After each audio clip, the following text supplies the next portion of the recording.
Hi, it's Rob from Parkers in Caversham. I'm here today with my colleague Harry to provide a July marketing update. Hi Rob, well thanks for inviting me over to Caversham today. You're welcome. Good to see you as always. Obviously I was keen just to touch on the market update really for July, and I've certainly noticed between my office over in Earley and yours here in Caversham, brand awareness has been growing quite steadily over the last couple of months, and you're now 2 months in, so how are you getting on?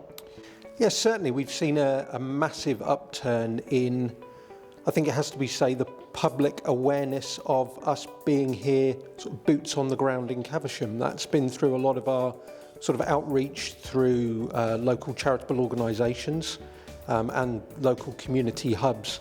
And that's borne out in the results that we've seen. There's a lot more activity. The telephones really have lit up over the course of the last 4 weeks. There's obviously been a concern that with the ending of the stamp duty holiday, with the largest discount given, that we would see something of a downturn in the market, but we've really not experienced anything like that at all. Have you seen any drop-off in activity? No, quite interesting actually. I think that was something that a lot of the public were certainly concerned about potentially, and we had a lot of questions come our way as we neared the end of the first phase of the stamp duty holiday, but actually confidence is still very much there. I think there is still a little bit of a supply stroke demand issue, it appears, but that's sort of across the Reading and wider area. But there are still lots of buyers out there, it appears, and as you say, the phones are still ringing and viewings are still coming in and offers still being made. It certainly seems as though it's continuing in that vein of it being a seller's market. The laws of supply and demand are really proving to be accurate. There is a shortage of new instructions, but no shortage of buyers looking to find something. We're seeing an awful lot of people as well that are engaging with us, coming in and talking to us face to face, which has been very much a welcome change over the course of the last 18 months. Obviously, we're remaining COVID safe. That's something that I think it's always worthwhile remembering, that when we're going out and visiting clients, I don't know how you've experienced things, but we're always letting them know that we are happy to wear face masks. We still sanitize our hands regularly. Is that? Yeah, definitely. Similar story over where I am in Earley and the whole of the Parkers group, to be honest. We're making sure that safety is still the priority, because we do appreciate that this isn't over yet, unfortunately, as I'm sure everybody would like to see the end of it. But certainly face masks are still being worn, and we're respectable of customers' wishes. For example, I have some customers who are fine and comfortable with keeping a distance and making sure perhaps that we are being safe, but in other cases people are wanting masks to be worn and gloves and sanitizer and everything else, but we respect, as I say, the customer's decision. And as I was saying, the volume of people that are coming into our offices, obviously here on Church Street we're incredibly prominent. We've got huge footfall, and a lot of those people are now coming in and talking to us, and are almost welcoming of the fact that we've got that high street presence. I know you've got an incredibly prominent office, so no doubt you're seeing the same. Situation, yeah, I agree. What sort of people are coming in to see you? Is there a trend that you're identifying? To be honest, it's a bit of a mix, as it always is in our area. We're in a very family orientated area in the RG6 postcode, so we typically see a range from first time buyers, to younger couples, to families coming in to discuss their kind of wants and needs in terms of buying and selling properties, and also a slightly older demographic, have known the Parkers brand for many years, and where our office sits, as you say, in quite a prominent location, so coming in most recently to ask for advice about what the market's up to, and perhaps could they have a valuation on their home to find out what it's worth in the current climate.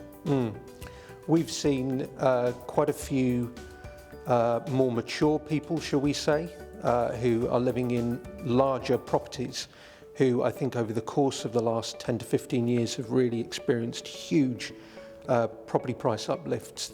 A lot of them are looking to take advantage of property prices now and downsize, releasing some capital, releasing some equity, either helping family members or investing it back into a pension pot. Yes. That I think is something that's helping chains, as it were, grow from the top down. Those larger properties really are encouraging people in the smaller detached houses and maybe the semi-detached houses. It's encouraging them to come onto the market.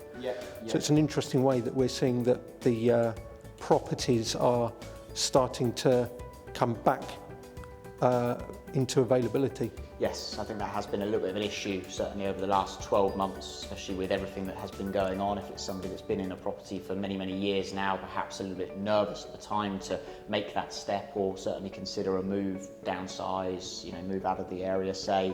But now that that is starting to gain traction and the bigger houses are coming on the market, it does seem to be releasing a little bit of the mid to lower end of the market to allow them to move forward, which I think hopefully can only mean good things going forward for that supply and demand element that we've got a bit of an issue with at the moment. So, Rob, you mentioned the high street earlier on.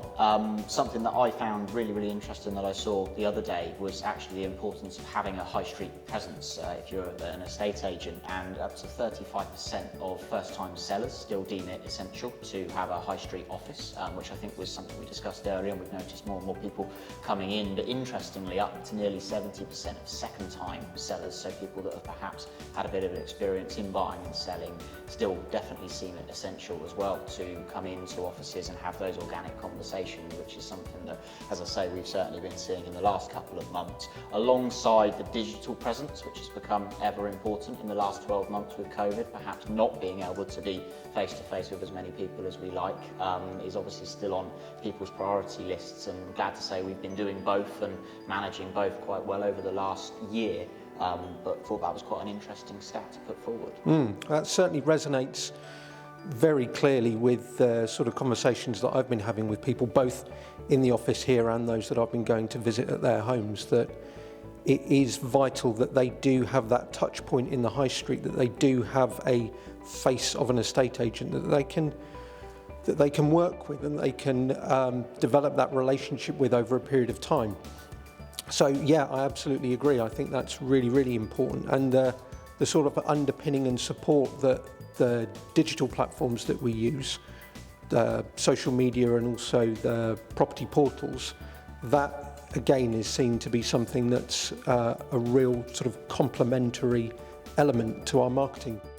Well, thanks for listening and tuning in today. I hope you enjoyed the conversation, but we'd love to hear your thoughts and predictions going forward and what might be happening in the local property market where you are. If you've got any questions about the early or lower early property market, then feel free to reach out to me anytime. And clearly, if RG4 is the postcode that you're interested in, whether that be buying or selling, do pop in and see me on Church Street in Caversham, or give us a Google.